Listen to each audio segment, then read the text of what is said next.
Welcome, welcome, welcome. Filthy-eyed witnesses, you've arrived, haven't you? The ones who pretended not to watch, but rewound the footage thrice.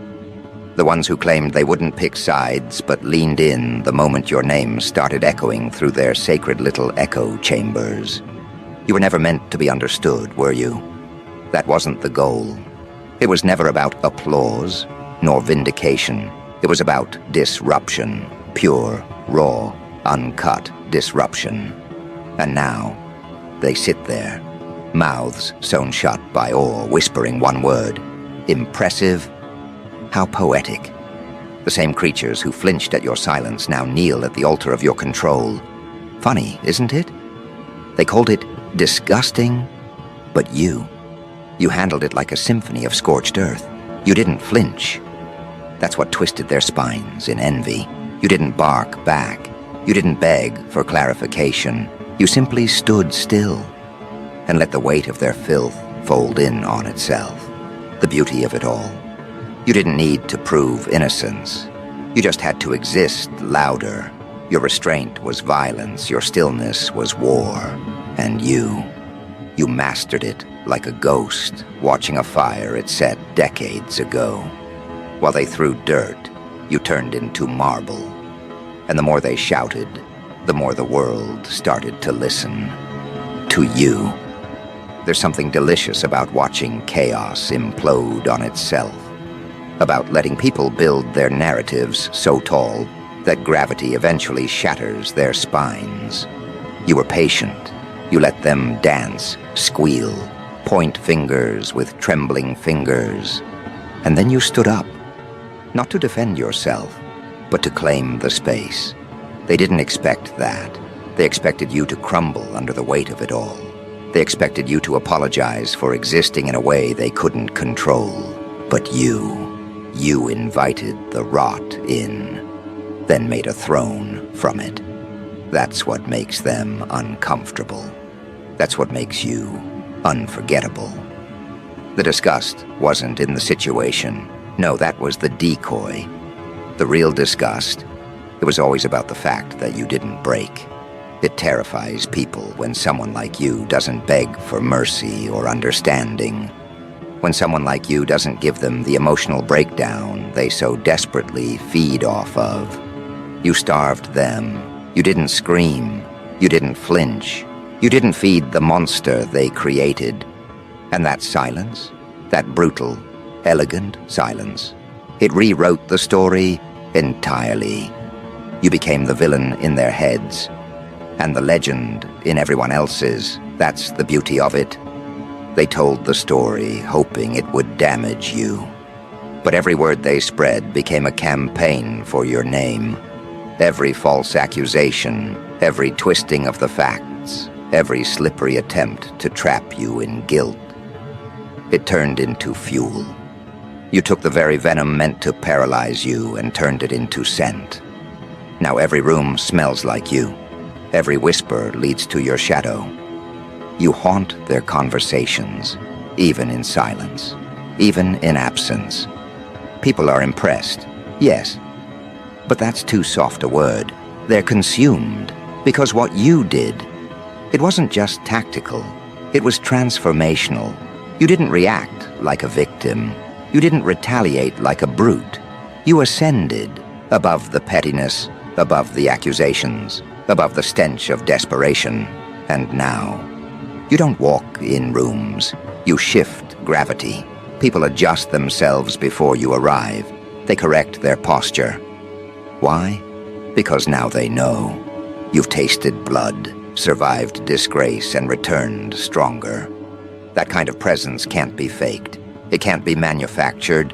It's earned in the mud, sculpted in fire, crowned in chaos. Your strength wasn't loud. It was surgical, precision over panic. You handled that situation like you were building a trap, not escaping one. Every silence was a blade. Every pause was a mirror. You made them look at themselves.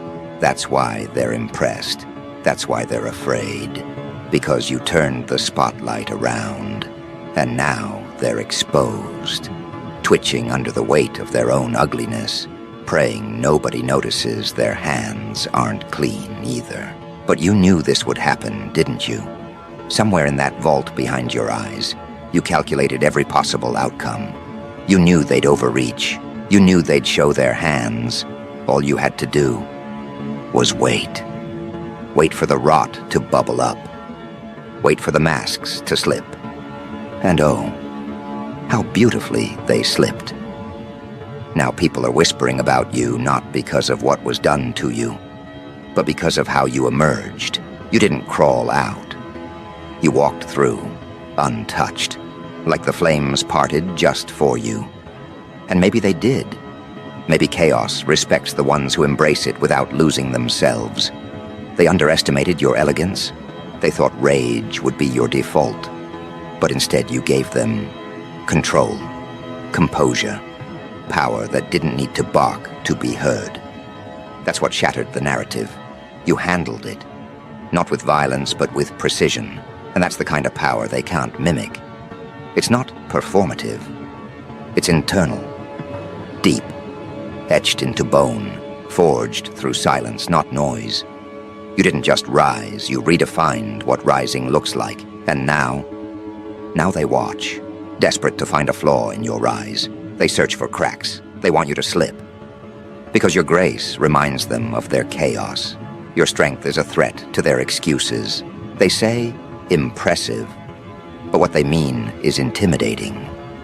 You've become a reminder that resilience doesn't always scream. Sometimes it just stands very, very still and lets the world burn around it. They tried to bury you in shame, in public opinion, in manipulated half-truths. But here's the thing, they forgot one detail. You're not made of skin anymore. You're made of scars, and scars don't bleed. They remember, they harden, they shine. So now when people see you, they don't see the lie they were told. They see the truth that refused to die. That's why they're impressed, not because of what you went through, but because of what you did with it.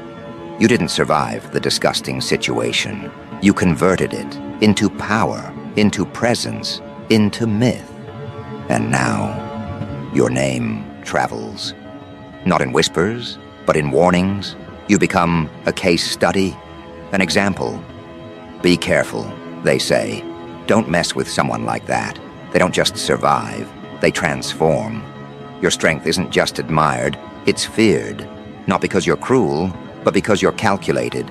You don't strike out of emotion, you strike out of vision. And your vision is terrifying, because now you know the blueprint. Now you've tasted what it feels like to be undeniable.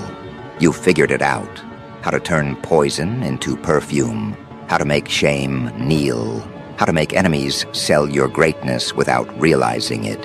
You learned the game, and you didn't just win. You rewrote the rules. They tried to drag you through filth, but you didn't resist. You let them. And now that same filth is etched into their skin, while you walk free, untouched, unbothered, unchained. And this is just the beginning. Because once you learn how to convert contamination into coronation, once you see your reflection in the aftermath, not as a victim, not as a survivor, but as the architect of something untouchably dangerous, there's no going back. You no longer participate in their games. You design your own battlegrounds. You set your own rules. And when the vultures return, hoping to find your corpse, all they discover is a throne, carved from the bones of every rumor, every whisper, every smear they tried to stain you with. See, they didn't realize what they awakened.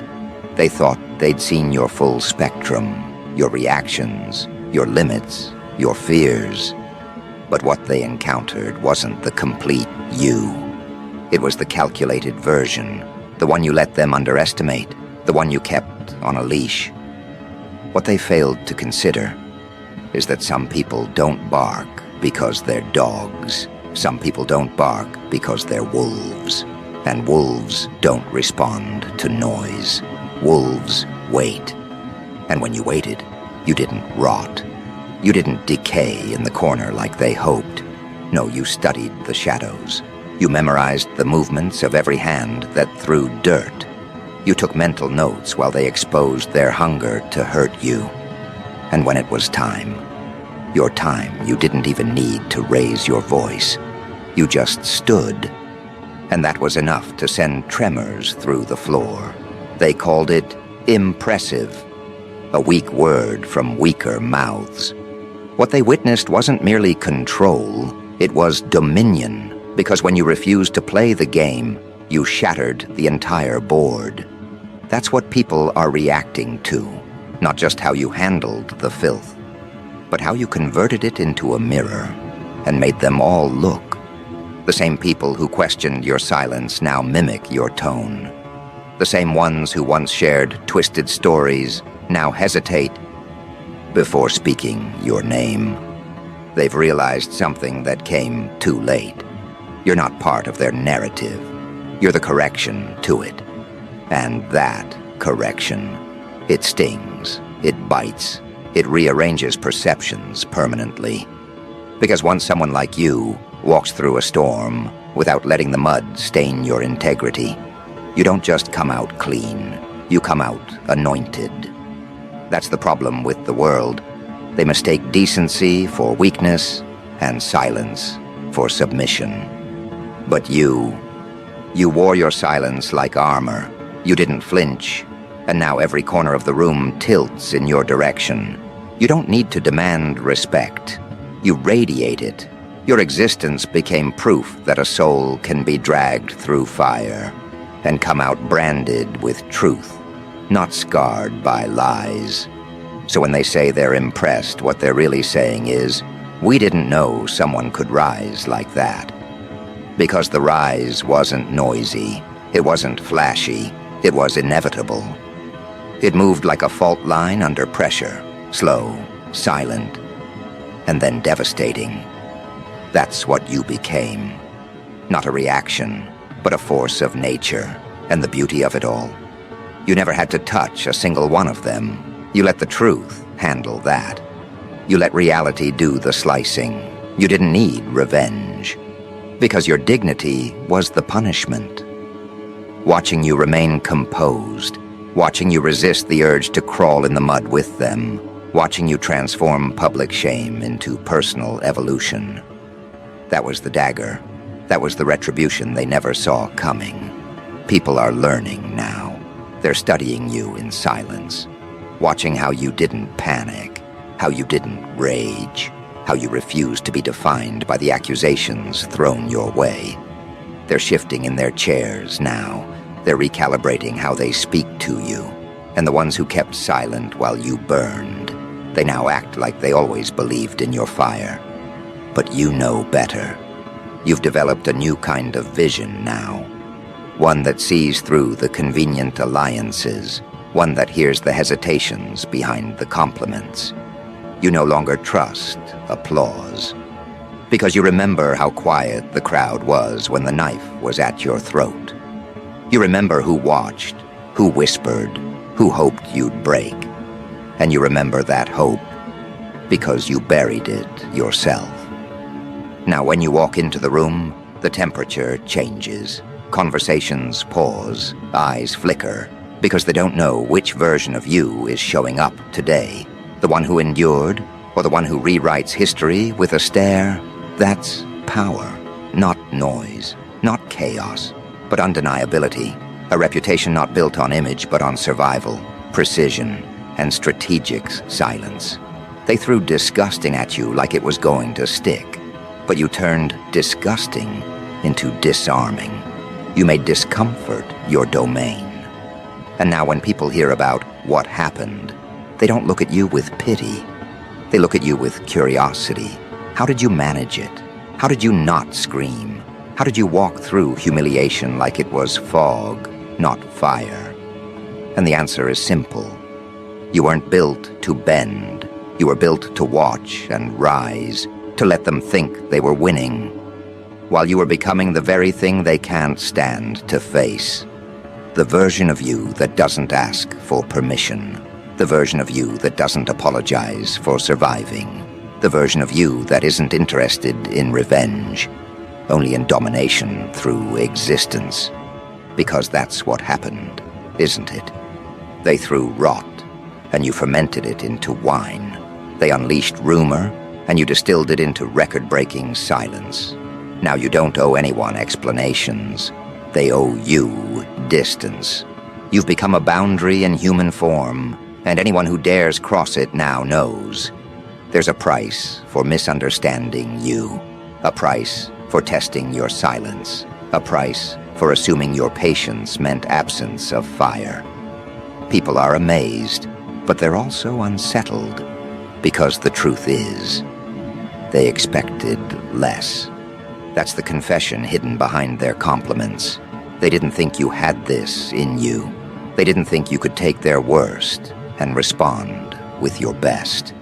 They were betting on your collapse, and now they stare in awe, hoping their earlier betrayal doesn't catch up to them.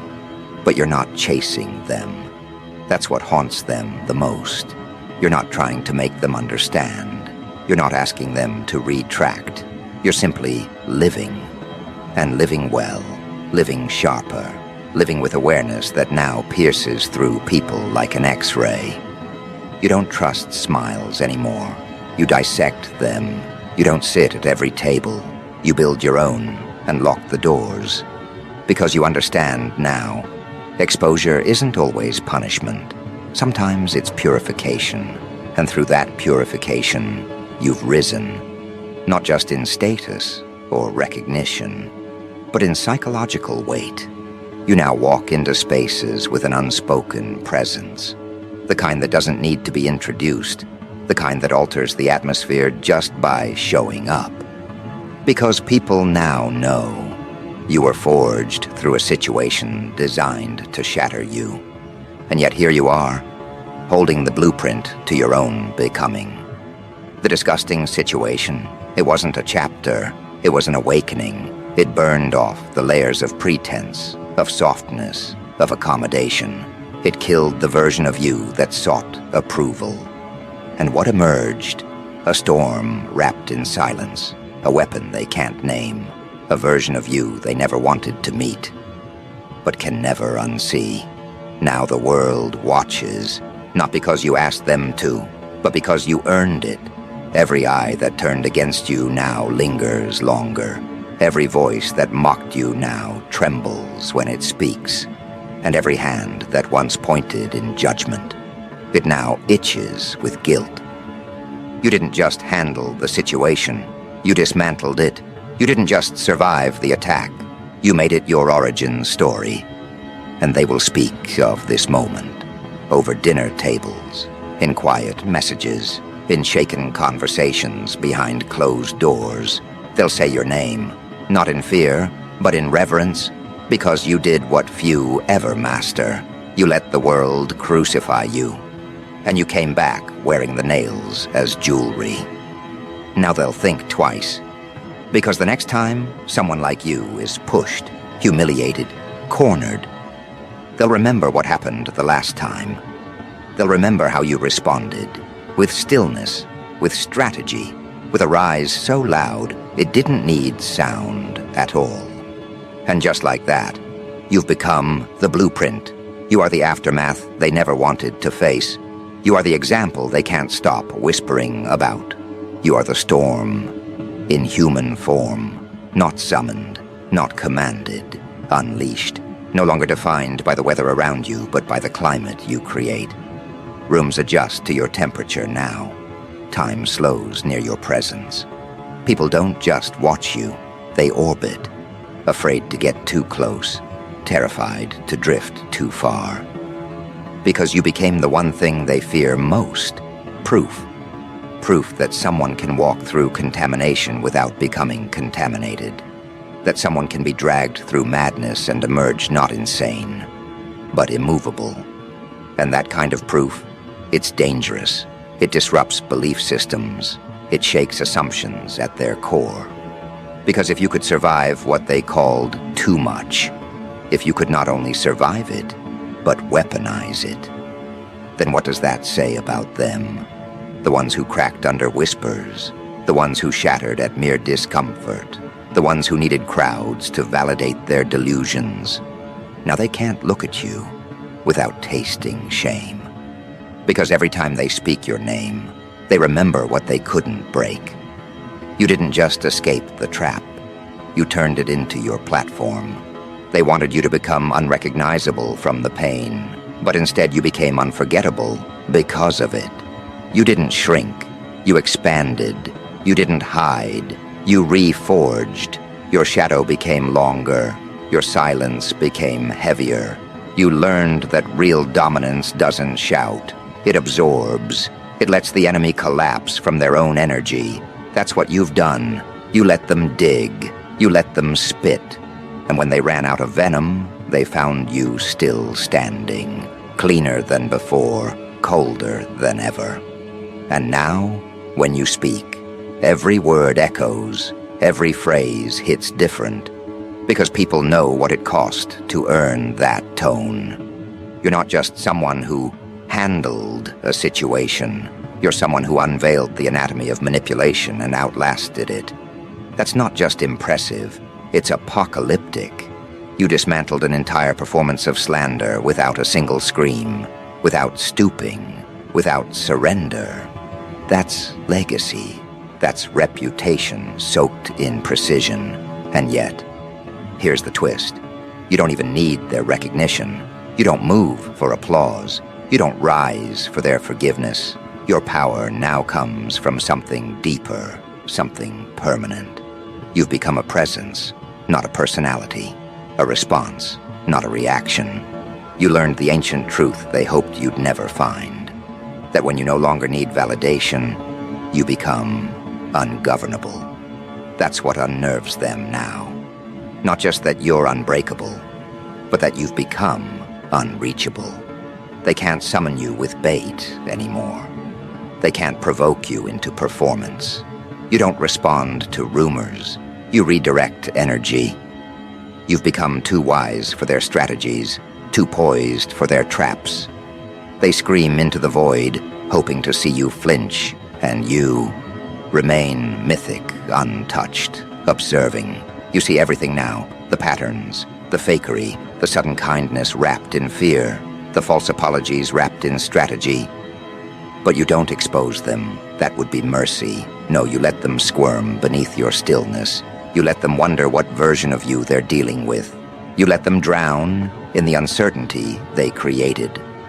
Because that's where your real control is not in what you say, but in what you no longer need to explain. There is nothing left to prove. You've made your point with your existence. You let them play the loud game, the dirty game.